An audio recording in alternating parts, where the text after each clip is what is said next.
Ask Professor 차 시간입니다. 47번째 시간으로 오늘은 브라켓 표기법을 설명하겠습니다. 브라켓 표기법은 양자역학에서 식을 쓸 때 사용하는 것입니다. 이런 식으로 브라켓을 이용합니다. 요게 바로 브라켓입니다. 요거 브라켓. 그래서 요걸 브라벡터라고 하고 이것을 캣벡터라고 하고 두 개를 합해서 브라켓 노테이션이라고 얘기하는데, 이것을 양자역학이 나오던 시기에 1920년대 말에 영국의 물리학자 디락이 맨 처음에 제안을 했습니다. 그래서 디락의 브라켓 노테이션이다, 이렇게 이야기합니다. 이걸 설명하기 위해서는 사실은 이 브라켓 노테이션에 요걸 캣벡터라고 부르고 이걸 브라벡터라고 부르는데, 그것은 무엇과 연관이 있냐면 우리가 흔히 쓰는 우리 3차원 공간에서 벡터와 연관이 있으니까, 우리 3차원 공간, 우리가 알고 있는 공간이 바로 유클리드 공간이죠. 유클리드 공간에서 벡터를 표시할 때 어떻게 했는지 한번 복습해 보겠습니다. 유클리드 공간이라는 건 무엇입니까? 우리 주위의 공간입니다. 그래서 여기서 물체가 운동하고, 물리에서는 이 유클리드 공간에서 방향을 갖는 양을 어떻게 표시하냐면 벡터로 표시합니다. 이게 이제 양자역학에 나오는 추상적인 벡터와 구분하기 위해서 내가 화살표 벡터라고 하는 이름을 이렇게 붙였습니다. 그러면 화살표 벡터는 무엇이냐? 방향을 갖고 있는 양인데, 자, 이렇게 표시하죠. 화살표로. 그리고 그 벡터를 표시하기 위해서는 벡터의 그 물리량의 이름 위에다 이렇게 화살표를 이렇게 칩니다. 물론 다르게 표시하는 수도 있죠. 자, 그러면 이건 무엇을 표시하냐면 크기와 방향을 갖는 물리량을 표현하는 추상적인 방법입니다. 이 추상적인 방법이라고 하는 이야기는 무슨 뜻이냐면, 요 A라는 것만 보고서는 이 A의 크기가 얼마인지 하는 것을, 또는 방향이 어떤 방향인지 하는 것을 숫자로 구체적으로 대표할 수가 없다고 하는 것이죠. 그래서 그 화살표 벡터가 가리키는 양을 숫자로 구하려면 어떻게 하느냐? 먼저 기절을 정해서 대표해야 되는데, 기절을 정한다고 한다는 이야기는 무슨 얘기냐면, 먼저 기준계를 정해야 된다.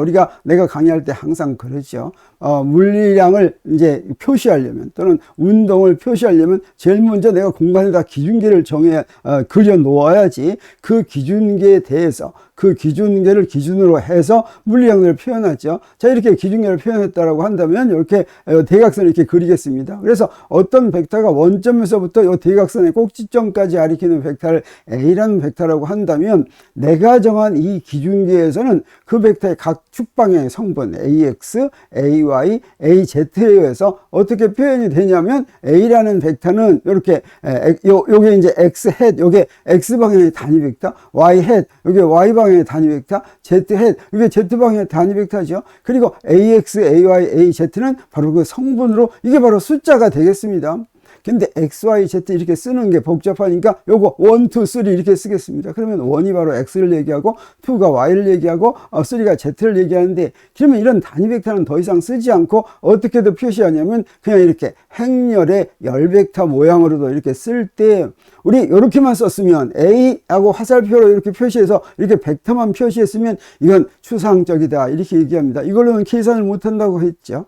계산을 하기 위해서는 우리 어떻게 해야 된다고 했습니까? 기저로 정하고 이렇게 숫자 3개를 알아내야지 그 다음에 계산이 가능했던 것입니다. 그리고 이때 X1 헷, X2 헷, X3 헷이 바로 내가 정한 유클리드 공간의 기저다고 하는 것입니다. 그러면 그 유클리드 공간에 기존에 이렇게 3개가 있는데 어떻게 정한 것입니까? 아까 그 원점에서만 정한 것처럼 보였지만 아무 데서나 아무 점에서나 이렇게 3방향의 기저를 이렇게 표시할 수가 있죠. 이 기저는 내 마음대로 정할 수가 있습니다. 다시 말하면 기준계의 축의 방향은 내가 아무렇게나 정할 수가 있다고 하는 것이죠. 아무렇게나 정할 때는 내가 주어진 문제를 풀 때 가장 간단하게 수학적으로 표현할 수 있도록 이제 정하는 것이 잘하는 거겠죠. 뭐 아무렇게 다르게 좀 복잡하게 해도 상관이 없다라고 하는 겁니다. 그래서 기저는 내 마음대로 정할 수가 있다. 그래서 여기 기저를 이렇게 정했다고 한다면 벡터가 어떻게 표시되냐면, A라는 벡터가 있으면 A를 이렇게 X1 헷 A1 이런 식으로, 그래서 이걸 한꺼번에 어떻게든 표시할 수 있어요. 요거 1, 2, 3로 했으니까 더하기 해서 i는 1부터 3까지 xi 헷 AI 이렇게 표현할 수가 있죠.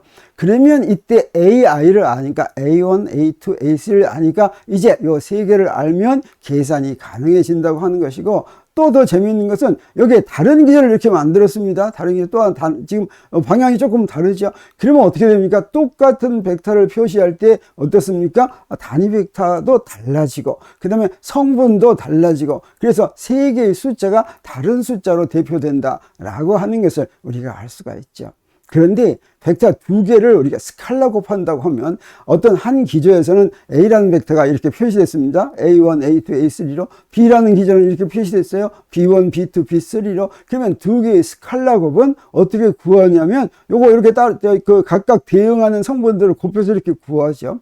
또 다른 기저에서 구했다고 하면 그 숫자가 다 달라졌다고 그랬죠. 그래서 A1', A2', A3' 그리고 B 벡터도 B1', B2', B3' 이렇게 바뀌었다면 요것을 스칼라 곱한 것도 A1', B1' 더하기 이런 식으로 되겠죠. 근데 놀라운 것은 두 결과는 기저를 내가 다르게 구하더라도 같다고 하는 것입니다. 다시 말하면 A.B는 처음 기저에서 구한 것이나 다른 기저에서 구한 것이나 그 결과가 같다. 두 벡터의 스칼라 곱은 기저가 달라도 그 결과는 같다라고 하는 걸 우리가 알 수가 있는데, 그래서 여러분한테 이런 질문 한번 해보겠어요. 지금 우리가 벡터를 표시할 때 두 가지로 표시했습니다. 어떻게 표시했어요? 하나는 그냥 이렇게 A의 화살표 방향, 이게 A라는 벡터다 라고 표시했고, 또 하나는 그것의 성분으로 표시했죠. 그랬을 때 이 네 가지 중에서 가장 그럴듯한 것을 골라라.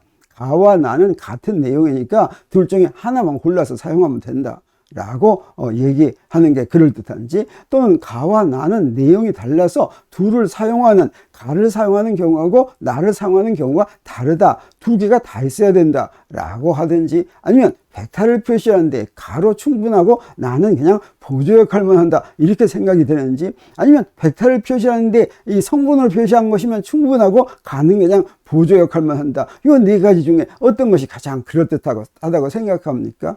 네, 물론 두 번째입니다. 이 두 개가 전부 다 꼭 필요합니다. 두 개의 역할이 다르죠. 그러면 추상적인 표현은 언제 씁니까? 우리 계산하는 건 필요 없을 때, 물량들 사이의 관계를 나타낼 때 사용합니다. 그래서 F는 MA제곱 이렇게 했을 때, 이렇게 벡터 표시를 했을 때 요 식만 갖고는 내가 죽어도 계산을 못합니다. 그렇지만 뉴턴의 운동 방정식이라고 하는 걸 잘 나타내 주죠. 이걸 성분을 표시하면 너무 복잡해집니다. 그리고 각운동량은 R 크로스 P다라고 하는 것도 이렇게 표시하면 간단하게 표현이 되죠. 그리고 뭐 다른 것도 있습니다.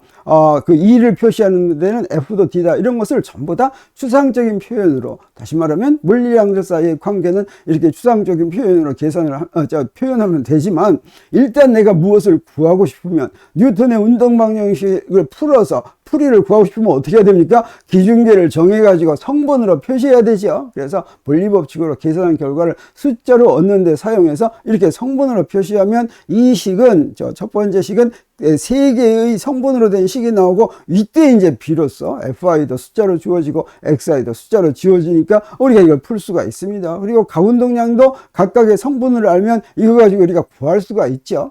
그리고 이제 1도 이제 성분을 하면 이렇게 구할 수가 있다고 하는 것이죠. 자, 이게 유클리드 공간에서 우리가 지금까지 한 것입니다. 근데 지금 우리가 설명하려고 하는 건 무엇입니까? 양자역학에서 나오는 브라켓 노테이션이었죠. 이 브라켓 노테이션이 사실은 벡터라고 이름이 붙어 있는데, 이것은 유클리드 공간에서 화살표 벡터 매우 유사합니다. 그래서 이걸 화살표 벡터와 비교하겠습니다. 사실은 화살표 벡터를 일반화시킨 것이다, 확장시킨 것이다 라고 얘기할 수 있습니다. 유클리드 공간에서 화살표 벡터가 있다면, 이것을 양자역학에서는 힐버트 공간에서 캣 벡터로 확장을 시켰습니다. 힐버트 공간이라고 하는 건 어디에 진짜 공간이 있는 것이 아닙니다. 이건 수학적인 공간입니다. 수학적으로 표시하는데 필요한 공간이 되겠어요. 그래서 이 힐버트 공간에 대한 설명은 나중에 하기로 하겠습니다. 그러면 이 화살표 벡터를 계산을 하려면 어떻게 해야 된다고 했습니까? 기저로 대표한다고 그랬죠. 기저로 대표했더니 어떻습니까? 이런 열 벡터로 이렇게 표현이 됐습니다. 마찬가지입니다. 이 캣 벡터도 이렇게 기저로 표현합니다. 기저로 표현하면 이렇게 열 벡터가 돼서 유클리드 공간에서는 그렇게 표현했을 때 3 by 1인 행렬이 되죠. 요게 이제 벡터죠. n by n이 일반적인 행렬이라고 한다면 그때 행의 수가 하나든지 열의 수가 하나면 그것은 이제 벡터인데 3 by 1 행렬 이걸 갖다 열 벡터 이렇게 부릅니다. 이것도 열 벡터가 됐죠. 그래서 이 경우도 이제 열 벡터로 대표되는데 이때 그래서 추상적인 힐버트 공간에서 브라켓 노테이션으로 이렇게 표현한 것을 벡터라고 부르는 캣 벡터라고 부르는 이 벡터의 이름을 붙인 건 바로 여기에 있는 화살표 벡터처럼 이것도 벡터로 열 벡터로 대표되기 때문에 그렇게 된다라고 하는 것이고 여기에 가만 보니까 이퀄 사인에 점 하나 찍었죠. 이건 같은 것을 하는데 이것으로 대표한다 이런 내용을 표시하기 위해서 이렇게 이제 점을 하나 찍어 놨습니다. 그랬을 때 궁금증이 듭니다. 뭐냐면 이 힐버트 공간 도대체 무엇일까? 그 다음에 벡터를 표시하는데 왜 이렇게 하필이면 이렇게 요상한 모양으로 표시했을까? 이런 것들이 이제 궁금하죠. 그러면 우선 유클리드 공간과 힐버트 공간을 한번 비교해 보겠습니다. 유클리드 공간은 우리가 잘 아는 겁니다. 물체가 운동하는 공간이었습니다. 그리고 수학적으로는 이게 벡터를 여기서 표시했죠. 벡터가 크기와 방향을 갖고 있는 양이었습니다. 크기만 갖고 있는 스칼라 양은 이 공간 개념을 집어넣지 않아도 상관이 없었죠. 그래서 벡터를 표현하는 공간이 유클리드 공간이다라고 얘기할 수가 있습니다. 힐버트 공간은 어떻게 되냐? 양자역학에서는 양자역학은 무엇을 기술하는 분야냐면 원자 내부를 기술하는 분야인데 그 내부는 볼 수가 없습니다. 원자 속에는 전자가 들어있는데 전자가 이렇게 움직이는 걸 볼 수가 없습니다. 움직인다고 생각할 수도 없습니다. 그래서 원자 속에 있는 내용은 추상적으로만 기술이 가능합니다.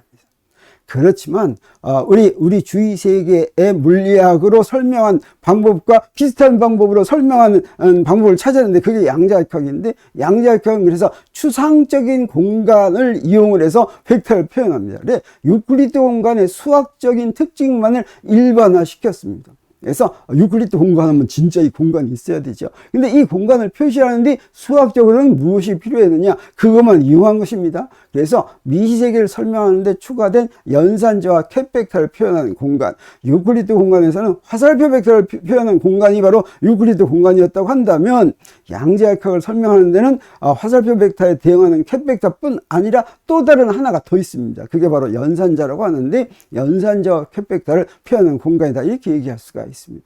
그러면 유클리드 공간이 수학적으로 어떻게 정해졌느냐, 무엇만 알면 정해지냐면 바로 이 기저만 알면 정해지죠. 그리고 이 기저는 내가 정하는 거죠. 아무렇게나 정할 수도 있죠. 여러 가지 정할 수가 있죠. 힐버트 공간도 마찬가지입니다. 이런 기저의 성질을 만족하는 것만 내가 정하면 그러면 수학적인 힐버트 공간을 정할 수가 있다고 하는 것입니다. 그러면 힐버트 공간, 유클리드 공간에서 힐버트 공간으로 어떻게 유클리드 공간에서 사용했던 벡터의 개념을 어떻게 확장을 하느냐. 유클리드 공간에서 화살표 벡터는 어땠습니까? 이 성분들이 반드시 실수였죠. 왜 그렇습니까? 이 성분들이 실제로 측정되는 양들입니다.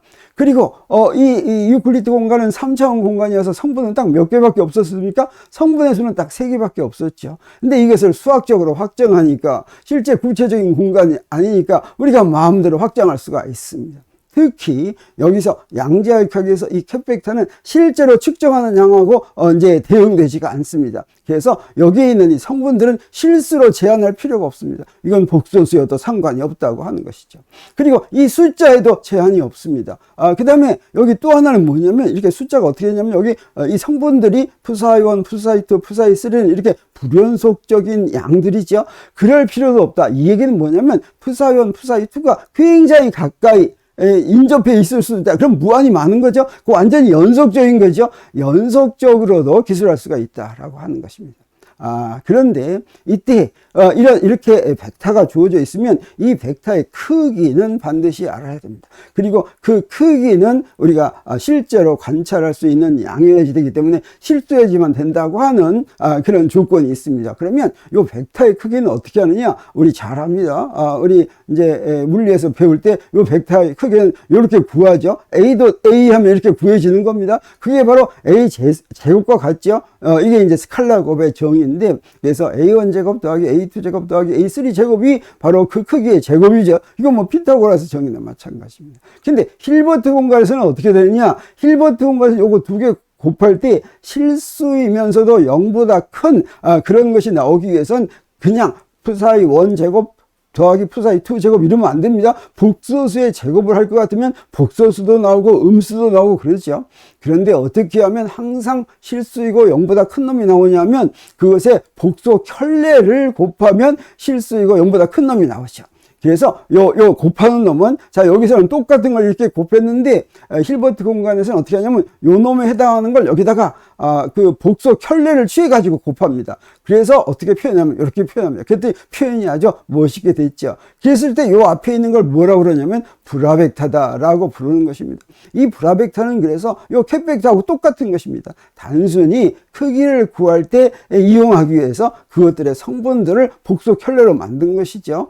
그리고 이제 구체적으로 얘기하면 열벡타를 행벡타로 만드느라고 행과 열을 바꾼 그런 역할을 하는 거죠. 이걸 브라벡타라고 정의한다라고 하는 거죠. 자, 그러면 기저를 만들기 위해서, 자, 힐버트 공간의 기저를 수학적으로 만들어야 되겠습니다. 그러면 이런 수학적인 기저가 만족해야 되는 성질은 무엇이 있을까 하는 걸 보기 위해서 유클리드 공간의 기저를 보겠습니다. 유클리드 공간은 우리 두 벡터의 스칼라 곱이 0이면 두 벡터가 수직하다는 의미인데, 그때 이 기저들은 어떠냐? 서로 수직하는 이런 관계를 만족해야지 되죠. 그렇죠.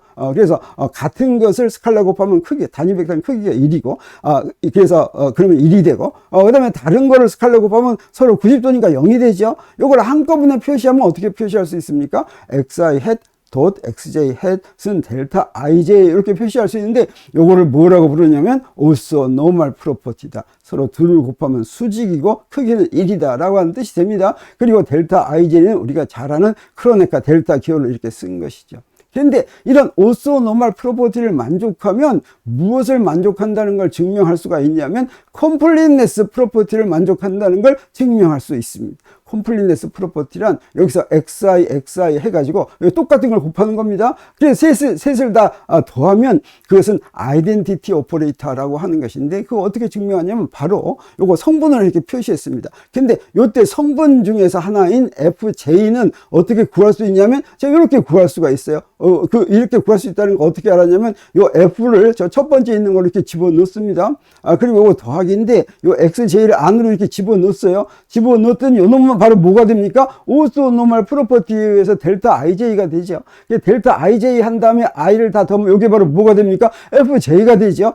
그래서 요 했으니까 fj니까 저 fj j 번째 성분은 j hat F가 되는 거 우리가 알았으니까, 자, 그걸 여기다 집어 넣습니다.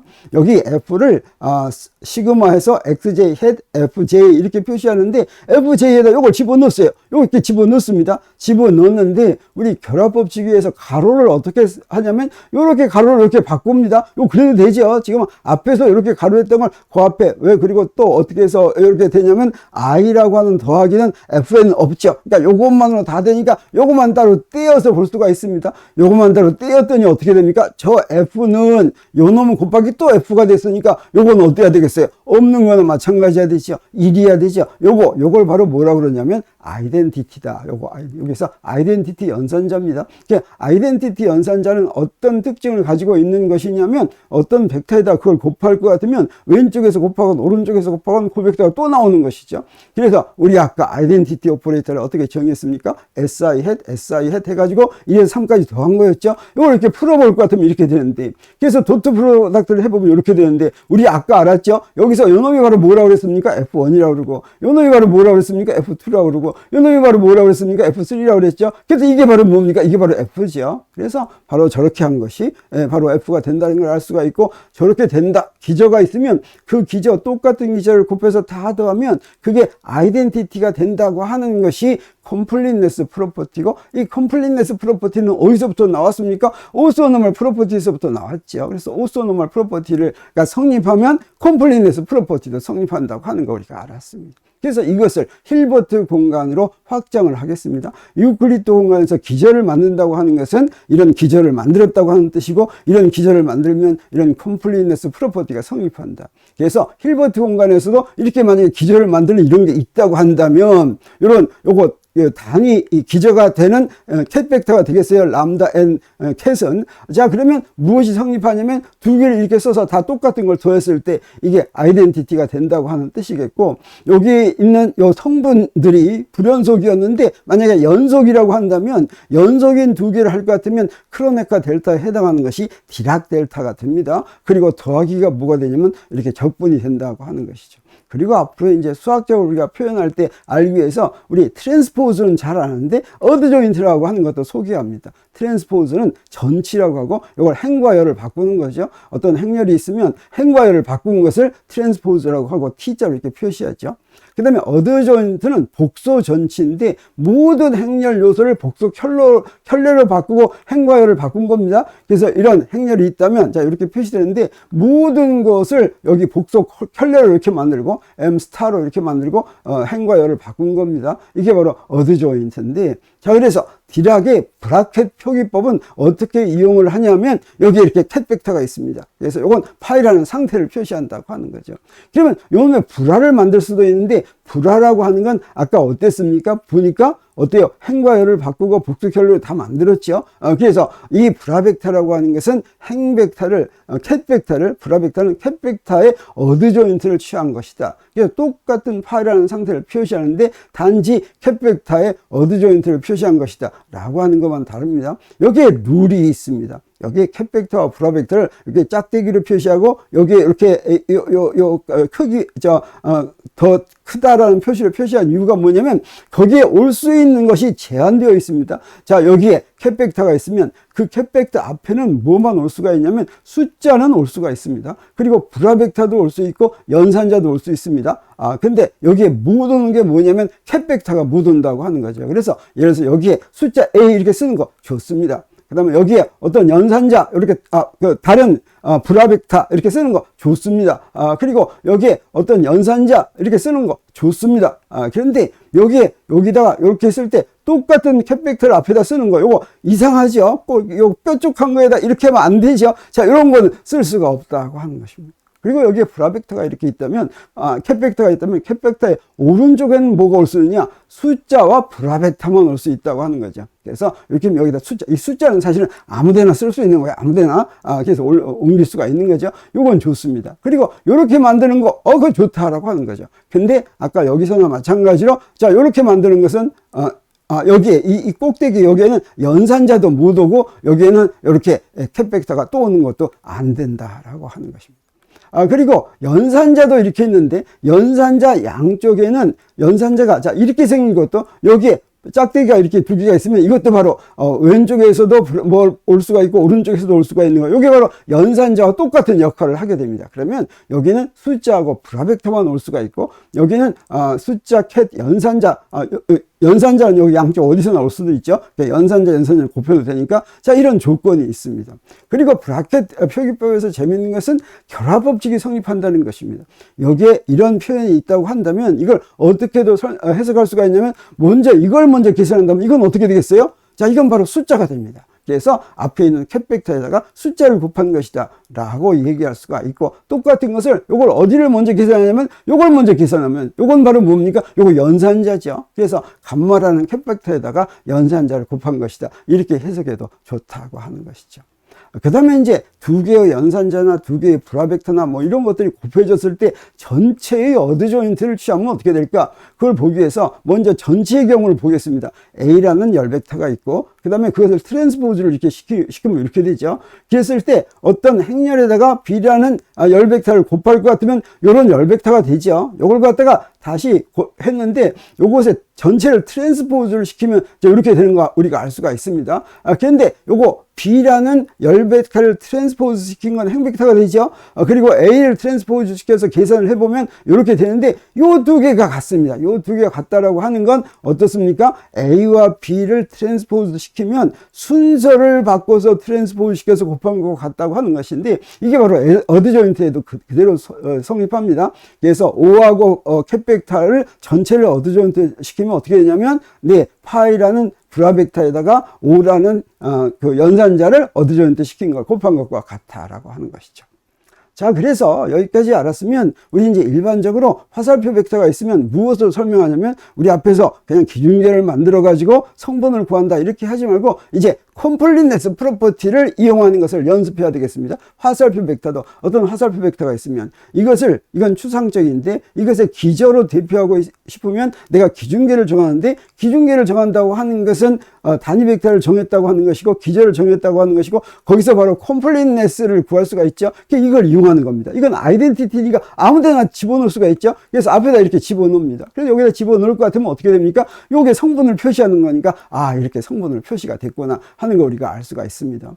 그리고 여기 다른 기저를 우리가 이렇게 얘기하면 다른 기저를 만들 것 같으면 여기 하나가 이렇게 있다면 자 요걸 이렇게 기저를 만들었을 때 어떻게 표시가 되는 겁니까? A1, A2를 구해가지고 이렇게 표시가 되는데 또 다른 기저를 이렇게 만들 것 같으면 또 다른 기저를 만들면 A1 프라임과 A2 프라임이 달라지더라도 자 이렇게 표시할 수 있다라고 하는 거 우리가 안 것처럼 캡벡터에서도 똑같은 것이 성립합니다. 자 여기 캡벡터가 이렇게 있다. 이건 추상적인 표현이죠. 자, 이거 가지고 이제 그 기저에서 대표하려고 하면 먼저 그 기저를 정해야 되죠. 그러면 그 기저를 정하면 바로 이 컴플리트네스 프로퍼티가 성립합니다. 그럼 이거 아무데나 이렇게 집어넣습니다. 집어넣고 이렇게 만들 것 같으면 바로 요게 바로 뭐가 됩니까? 요게 바로 숫자가 되죠. 그래서 요 숫자를 이렇게 표시하고 요 숫자를 이렇게 나열한 거, 요게 바로 이제 요거를 열 벡터를 표시한 게 됩니다. 근데 기저를 다른 걸로 했다고 한다면 어떻게 돼요? 또 다른 기저를 이렇게 표시가 되죠. 그런데 양자역학에서는 이렇게 캡벡터뿐 아니라 연산자라는 새로운 양도 있다 그랬죠. 이 새로운 양도 또 기저로 대표해야 됩니다. 그런 경우에는 연산자의 경우에는 콤플리트네스를 어떻게 하느냐? 요 기저를 정해가지고 콤플리트네스가 있다면 양쪽에서 이렇게 곱합니다. 아이덴티티를. 그래서 아이덴티티를 이렇게 곱하면 어떻게 됩니까? 여기서 무엇을 먼저 계산하냐면 이렇게 계산하는 순서를 바꿉니다. 그럼 우리 뭘 알 수가 있습니까? 여기서 요 부분 요건 바로 뭐예요? 요거 먼저 계산하면 요건 바로 숫자가 되죠. 이게 숫자니까 바깥으로 빼내도 됩니다. 요 숫자를 그러니까 바깥으로 빼내고 요 앞에 있는 이 부분은 뭐가 돼요? 요게 바로 연산자죠. 그래서 이 연산자에 요 숫자가 주어지는데 요 숫자만 나열을 할 것 같으면 이거 행렬로 나열하는 겁니다. 그러면 그게 바로 행렬로 연산자를 표현하는 게 되죠. 그래서 연산자호가 대표된다라고 하는 것입니다. 그리고 또 다른 기저를 할 것 같으면 또 다른 숫자로 연산자가 대표된다고 하는 걸 우리 알 수 있습니다. 자, 그러면 우리 맨 처음에 기대값 표시했던 거 있었는데 이제 우리가 조금 잘 이해하게 된다 보겠습니다. 자, 이거 처음에 이게 무슨 말인지 잘 몰랐다면 우리 이것을 어떤 기저에서 대표하냐면 위치 기저에서 대표하겠습니다. 양자역학 조금 배운 사람은 알겠지만 위치 기저는 뭐냐면 여기 X가 위치 연산자입니다. 이 위치 연산자에다가 위치 기저를 할 것 같으면 그 연산자의 고유값이 나오고 그 캡벡터가 바로 나오는데 여기에 X에 의존하는 연산자를 곱하면 이 X 연산자가 전부 X값으로 바뀌어 버립니다. 그래서 이 기저로 대표한다고 하는 건 어떻게 한다고 하는 거냐면 여기에 바로 1하고 1을 여기다 집어넣는다는 거였어요. 연산자 양쪽에 1과 1을 집어넣죠. 이게 바로 콤플리트네스 프로퍼티죠. 그러면 여기 가운데에다가 요걸 이제 적용합니다. 요걸 적용하면 어떻게 되냐면 여기 Q가 이렇게 나오는데 요건 Q가 넘버니까 이 넘버를 바깥으로 빼내면 요거 X 해시 되는데 그건 바로 델타 함수입니다. 요 델타 함수인데 그래서 적분을 한 번 할 것 같으면 어떻게 돼요? 이렇게 되죠. 요게 바로 무슨 말이에요? 요게 바로 QX하고 파동 함수를 제곱한 것이다. 이런 말이 되죠. 요거 우리가 친숙하게 본 걸지도 모르겠습니다. 그래서 브라켓 노테이션으로 저렇게 표현한 것은 바로 이렇게 적분으로 위치 기지에서 이렇게 표현한 것이나 같다라고 하는 걸 얘기할 수가 있겠고 이걸 다른 기저에도 표현할 수가 있습니다. 무엇의 기저로 표현하냐면 Q라는 연산자의 고유 상태로 이렇게 표현합니다. 이 고유 상태로 표현한다는 것은 거기다가 Q를 하면 그 고유값이 나오고 그게 또 나온다는 거죠. 그럼 여기다 기저를 또 여기다 이렇게 집어넣습니다. 여기다 기저를 딱 하나 집어넣을 것 같으면 어떻게 됩니까? 여기서 요 고유값 방정식을 이용할 것 같으면 Q가 튀어나오고 이렇게 나오죠. 그럼 요건 뭡니까? 요 놈의 어드 조인트가 요거가 되죠. 그래서 요 놈의 어드 조인트 요거 두 개를 곱하면 이거는 바로 절대값의 제곱이 됩니다. 이 절대값의 제곱이 바로 무엇이냐면 이제 측정할 때는 QN이라는 고유값만 측정하는데 요 부분이 바로 뭐냐면 Q1을 측정할 확률이 됩니다. 그래서 측정하는 값에다가 그 측정할 값에 이 나올 확률을 곱해가지고 다 더한 거 그게 바로 뭡니까? 그게 바로 평균이죠. 그래서 기대값이라는 얘기가 바로 그런 평균이라는 의미를 갖고 있다라고 하는 얘기입니다. 여기까지 해서 우리 브라켓 노테이션을 잠깐 소개했는데 우리 첫 번째 시간입니다. 두 번째 시간은 이 브라켓 노테이션을 이용해 가지고 양자역학의 운동 법칙이 어떻게 표현되는지 하는 것을 보기로 하겠습니다. 여기서 마칩니다.